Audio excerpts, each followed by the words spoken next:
Mara Hayes had not always been a quiet woman. There was a time when she laughed in open sunlight, when her voice carried a softness that made strangers smile. But grief has a way of sanding a person down from the inside, and Mara had been hollowed so thoroughly that she no longer remembered what her own laughter had once sounded like. The town she lived in was small enough that every face became a calendar of memory, reminders of what she had, what she lost, and what people whispered about when they thought she wasn't listening. The grocery clerk still offered gentle smiles. Her elderly neighbor still left flowers at her porch. But the mothers pushing strollers down Maple Street had stopped looking her in the eye. Not because they were cruel, but because they didn't know how to look at her without also seeing her pain. She walked everywhere now. Not because she didn't drive, she still owned a dusty silver sedan parked beside her weathered porch, but because quiet was easier when her feet touched the road instead of the gas pedal. The mornings were her favorite time, the town half awake, birds cutting through the silence, no reminders yet of who she used to be before the world cracked open underneath her. She had stopped marking anniversaries, the birthday that never came, the nursery that had remained nursery-colored even after she dragged the crib to the curb for strangers to take. She had tried therapy. She had tried prayer. She had tried pretending. But grief is not a storm one survives. It is an ocean one learns to drown in slowly. The day she first met him, if one could call what happened meeting, the world looked exactly the same as it had for hundreds of mornings. Gray sky lingering from dawn, wind light enough to stir the loose strands of hair around her face, the faint echo of laughter coming from the diner across the square. Nothing about the scene announced that her life was about to become divided into before and after. Made sure of that, she didn't see him at first. She only saw a leather notebook fall from a bench near the bus stop, pages fluttering like something alive before landing at her feet. She bent to pick it up, instinct overtaking thought. The handwriting on the cover, a deliberate cursive, read AB. The initials meant nothing then. When she lifted her gaze, he was already walking toward her from the other side of the plaza. And the strangest thing happened. Her chest tightened, not with fear, not with longing, but with the uncanny sensation of recognition. As though some part of her had been waiting for him without knowing it had been waiting at all. He didn't rush.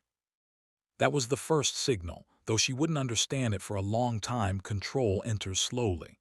His walk was unhurried, graceful, purposeful without being assertive. People unconsciously stepped out of his way. Not because he demanded space, but because the air around him suggested he already owned it.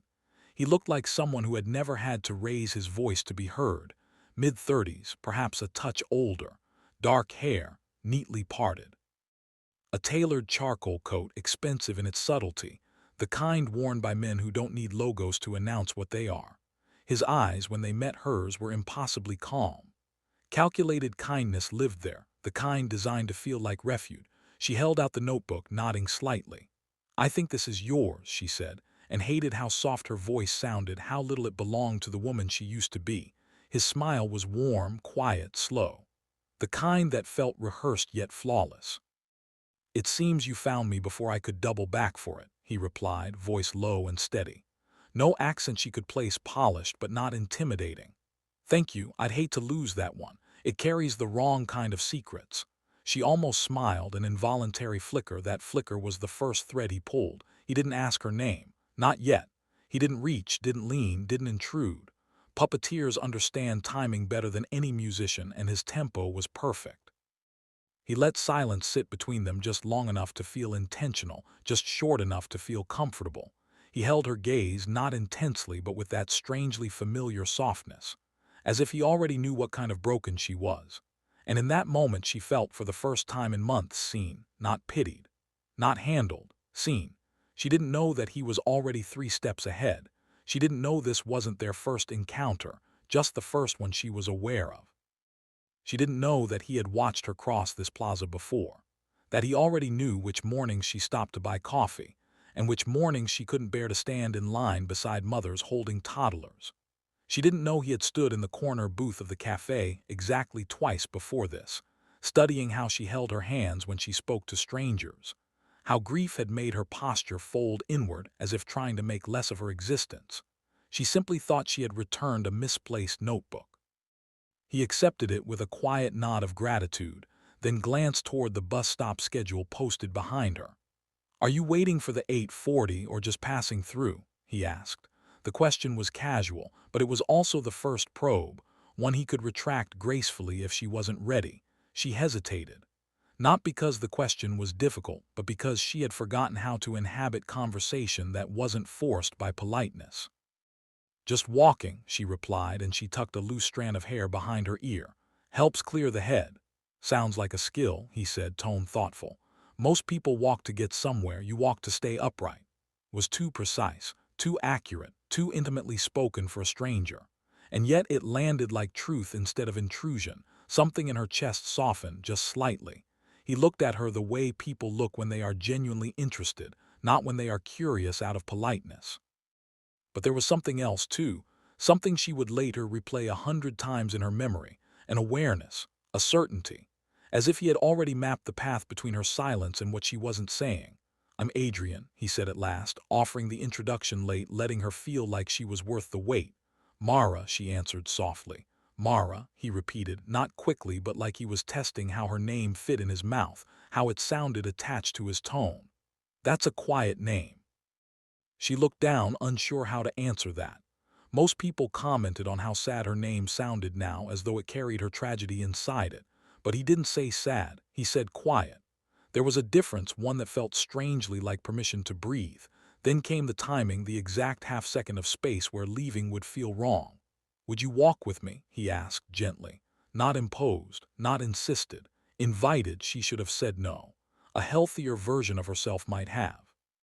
But loneliness is a solvent, it dissolves boundaries slowly. And something about him felt like a familiar doorway. Not safe yet, but familiar enough to make fear fall silent. "Sure," she said. They started down the sidewalk together, their footsteps falling into an unspoken rhythm. He didn't stare. He didn't pry. He let her speak when she was ready and silence when she was. That, more than his gentleness, was the first hook, because people who are grieving don't always need answers. They need presence. He understood that too well. They reached the corner of the square where a small public garden sat behind an iron fence. He paused, looking through the leaves where sunlight spilled in fractured beams, then turned to her with the kind of perceptive stillness that made ordinary people feel suddenly transparent. "You don't look like someone trying to disappear," he said softly. "You look like someone waiting for the world to give you a reason to come back." For a moment too brief, too fragile, she forgot how to breathe. No one had framed her pain like that before. People called her broken, grieving, suffering, surviving, but not waiting. Waiting implied that there was still something in her worth returning to. "How would you know that?" she asked. He smiled faintly, warm, unthreatening, effortlessly confident. "Because I've spent a long time learning what people look like on the edge of coming back to themselves." Sounded like empathy. She didn't yet know it was craft. They stood there in the sunlight, the breeze stirring her hair, the world briefly narrowing to the way his voice made the air feel softer around her. For the first time in months, her grief loosened its fist just enough to let her exhale without shaking. She didn't see the calculation behind his calm. She didn't see the way his gaze flickered, not admiration, not compassion, but assessment. She didn't see the invisible strings yet, but he had already tied the first one. Mara did not realize in those first days how easily routine could disguise attachment. It didn't happen loudly or suddenly. It didn't feel like dependence. It felt like rhythm, and rhythm is the most elegant disguise control can wear. The next morning, when she walked her usual route through the square, he was already there, sitting on the same bench where the notebook had fallen. He didn't call out to her, didn't motion her over. He simply looked up from his coffee, met her eyes, and smiled in quiet recognition, like two people picking up a conversation they had never finished. She hesitated only for a second before crossing the square toward him. "You're here early," she said. "I could say the same about you," he replied, shifting slightly so she could sit if she wished to. He didn't offer the seat. He made it available, a difference she did not consciously register, but her nervous system rewarded with safety. She sat down. The breeze carried the faint smell of roasted beans from the cafe behind them. A couple walked past with a stroller. Life hummed gently around them, untouched by grief, untouched by strategy. He turned to her, elbows resting loosely on his knees. "Were you walking to think again or walking not to think?" She almost laughed, that startled, involuntary kind that escapes before sorrow clamps back down. "Both," she said. He nodded with that same perceptive calm. "Then you're doing it right."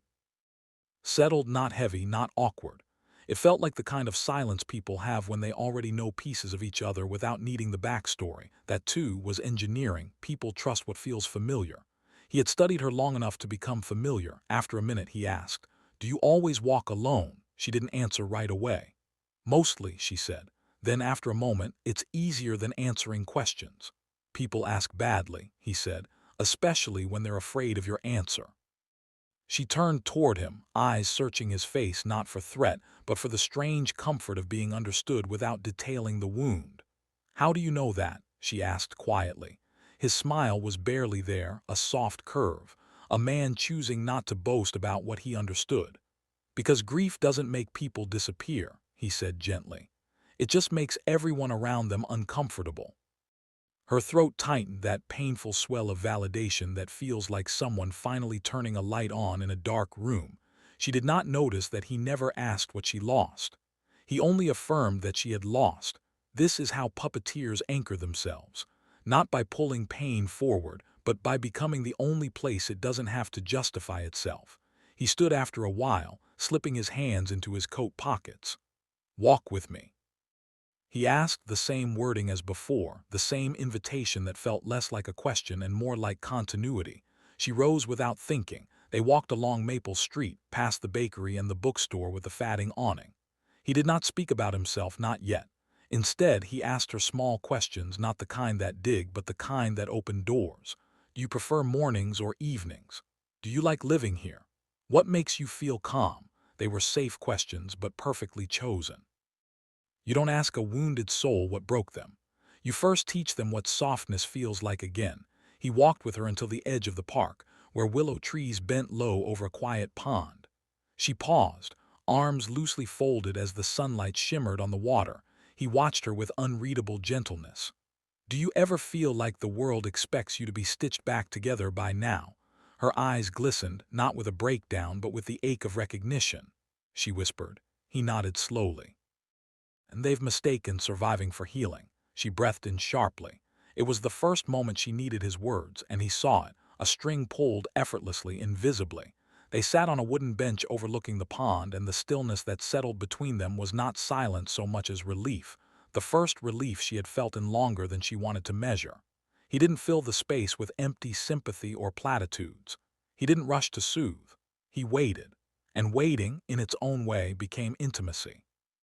She leaned forward slightly, elbows resting on her knees, hands clasped loosely as if afraid of the tremor that sometimes came when emotion surfaced too suddenly. He watched her the way a mathematician studies a pattern forming, patient, methodical, certain of where it was leading. "People keep telling me I'll feel normal again," she murmured, voice low. "But I don't think they understand that I don't even know what normal is supposed to feel like anymore." Let the words hang, absorbing them. Then quietly, "Grief doesn't return you to who you were," he said. "It decides who you become instead." She turned toward him slowly, her expression shifting in small, careful degrees. "Is that what happened to you?" she asked. It was an innocent question, a gentle reciprocation, but also exactly the bridge he had been waiting for. Until this moment, she had not asked anything about him. Not his life, not his family, not his wounds. Curiosity was the first sign of tethering, when a broken heart stops folding inward long enough to look outward again. He didn't answer right away. Puppeteers never rush the reveal. They allow the question to bloom into investment. "Everyone loses something," he said after a beat, voice soft. "Some people just learn to bury it deeper.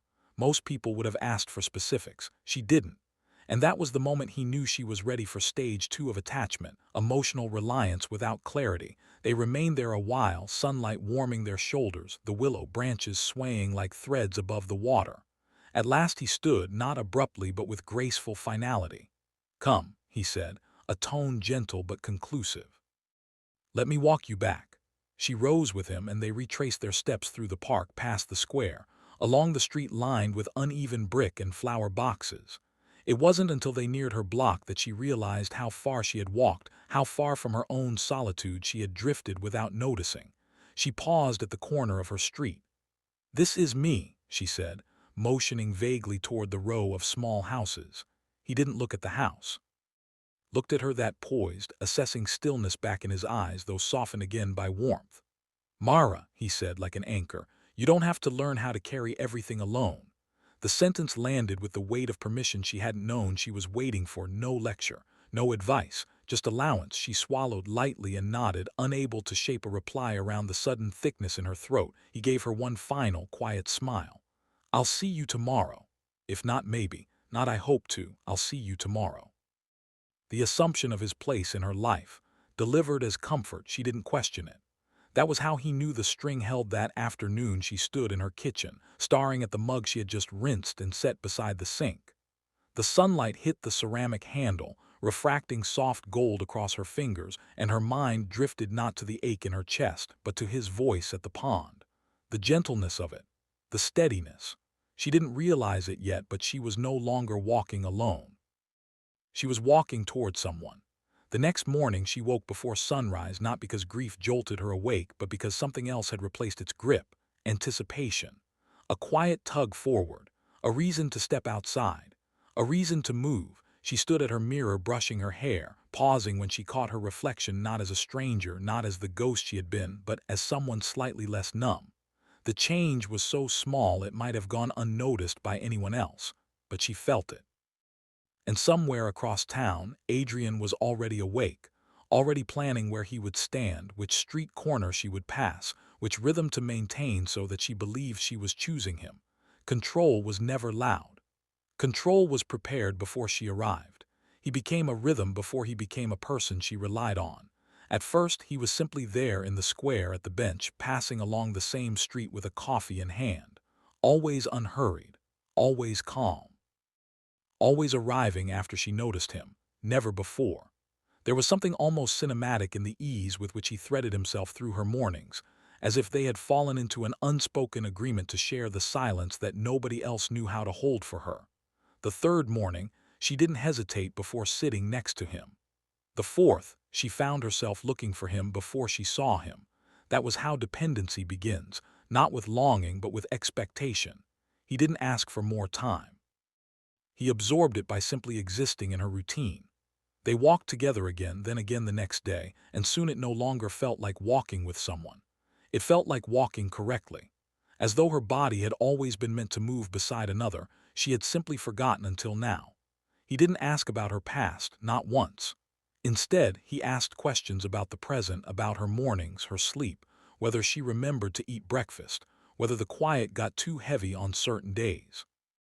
It disarmed her. No one had asked about her today in months. People only ever asked about the before. One morning, as they crossed the small footbridge near the park, he slowed his pace, turning his head slightly toward the sound of the water below. "You know," he said softly, "some griefs aren't wounds. They're ruptures. They don't close. They just become a doorway a person learns to live beside." The words settled over her like a warm winter coat, heavy, yes, but shielding. She glanced at him. "Do you always talk like that?" "Only when someone needs to hear it," he replied, "not when someone asks. When someone needs." He knew exactly which phrasing would land. They walked until they reached the willow trees, where sunlight spilled across the pond in fractured, rippled gold. Mara paused beneath them, her eyes tracing the glimmer where light touched the surface of the water. She exhaled slowly, not a sigh, but something closer to exhale as release. It startled her how different it felt to breathe beside someone instead of in spite of herself. "Most people treat grief like a stain," he said quietly, stepping beside her. "Something to scrub out of sight, but it's not a stain, Mara. It's proof you once held something holy." Her throat tightened, not from pain, but from recognition. She had never heard anyone describe her suffering as sacred before. He glanced at her, not directly, but with that subtle side-eye, observing her reaction without cornering her. "There's nothing broken in you," he murmured. "There is only a shape love carved and left behind." Her eyes closed, just briefly, like a body leaning into a familiar prayer. She didn't realize he had just reframed her grief into purpose. And purpose is a hook no lonely heart resists. Over the next days, he continued weaving that spiritual thread through simple moments. He spoke like someone fluent in sorrow, not clinically, not comfortingly, but reverently, as if loss were a language the two of them shared. He did not feel new to her. He felt remembered, as if some older part of her, buried under shock and numbness, recognized safety in him before her conscious mind caught up. That was why, when he shifted the balance on the fifth morning, when his tone lowered just slightly, shifting from gentle conversation to something nearer intimacy, she didn't pull back. "Mara," he said, her name leaving his mouth like a soft invocation, "you're holding something that was never meant to be held alone. Not your grieving, not your hurting, you're holding." And suddenly she realized how heavy it had been all this time. They stood beneath the willow branches as wind brushed across the pond, scattering light like shards of gold. She didn't speak at first, not because she didn't want to, but because something inside her was unspooling, loosening in slow, trembling lines she hadn't allowed anyone to touch. He didn't rush her. He waited with the patience of someone who already knew what she would say long before she said it. Puppeteers never pry, they open space and let the confession fill it. After a long silence, she whispered, "I don't talk about it." He tilted his head gently. "That's not because you can't," he said. "It's because no one has ever held the silence long enough for you to feel safe in it." Her breath caught. The truth in the words cracked something under her ribs, something not yet broken, but worn thin from carrying itself alone. She sat on the bench, hands clasped, eyes fixed on the pond as if afraid the ground might come apart under her if she looked anywhere else.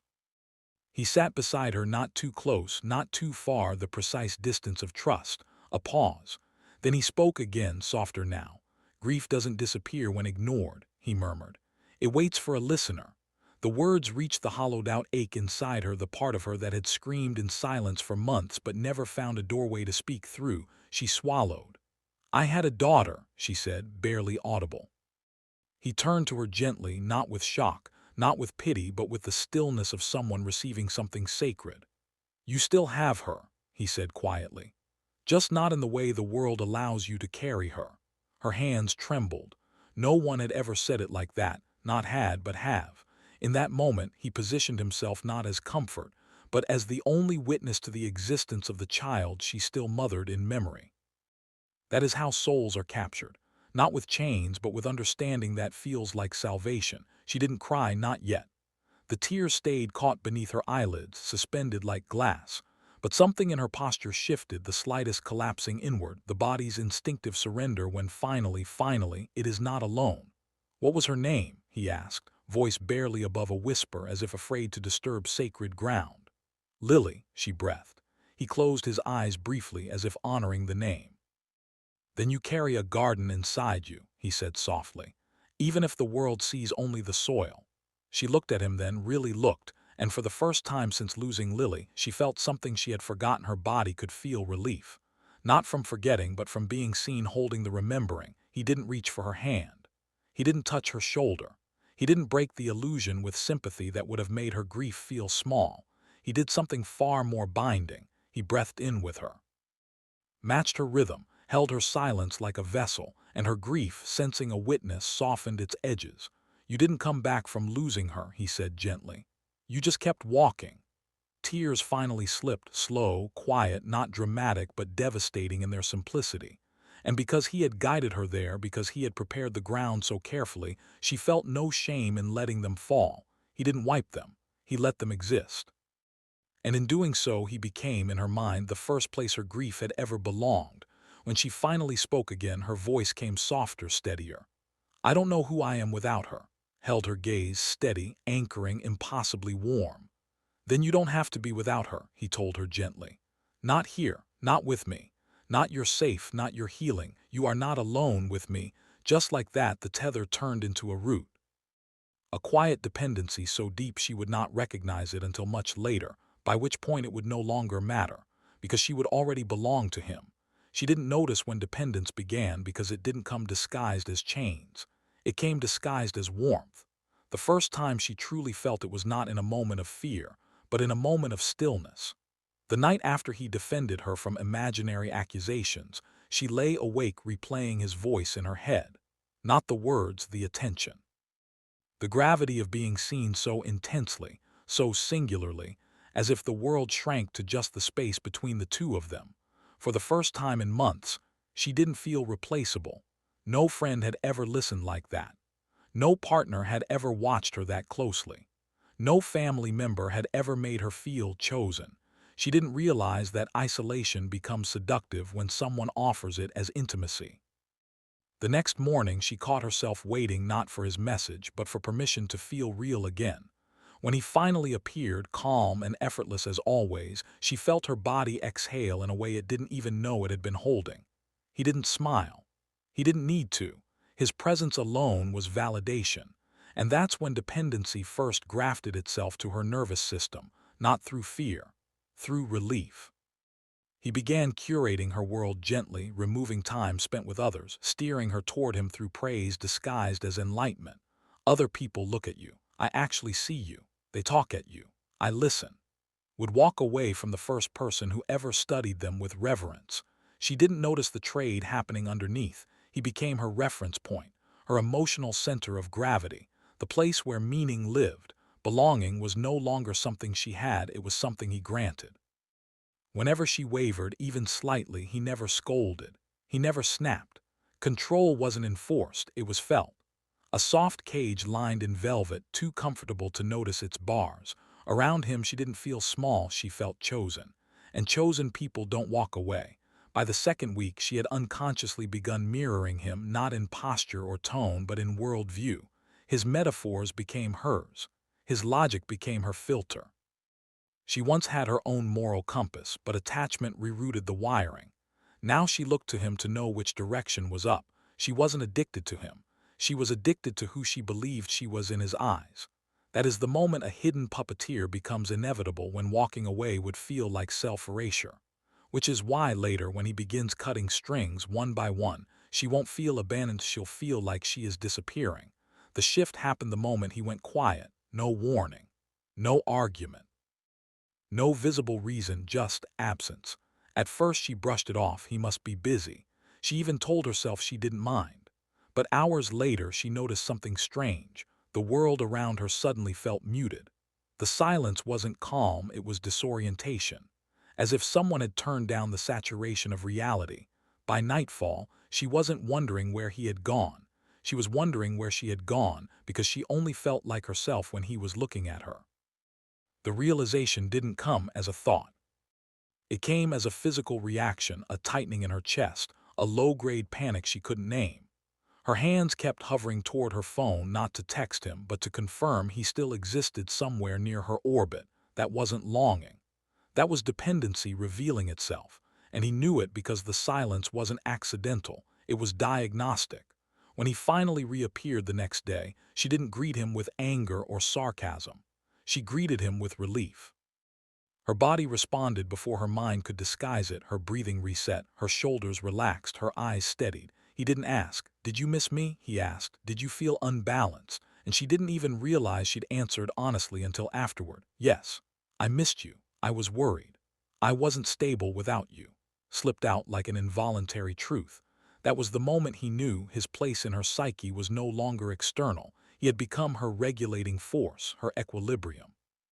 The ground beneath her. From that point forward, he didn't need to control her.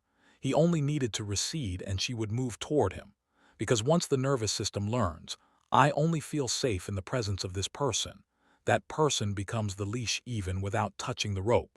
When she slept that night, she wasn't replaying his affection, she was replaying his absence, terrified of feeling it again. Which meant she would now do anything to avoid losing him, not because she thinks she loves him, but because losing him would feel like losing her anchor to reality itself. Belonging has now crystallized into emotional dependence. Fear of abandonment is no longer about losing him. It's about losing the version of herself that exists only through his gaze. That is the exact psychological moment a puppeteer's strings disappear, because she now holds them from the inside. 3 months later, no one would have recognized the way her world had rearranged itself around him, least of all her. It hadn't happened with a declaration or a moment or a promise. It happened the way ivy grows around a wall, slow, quiet, gentle, until one day the stone can no longer move without.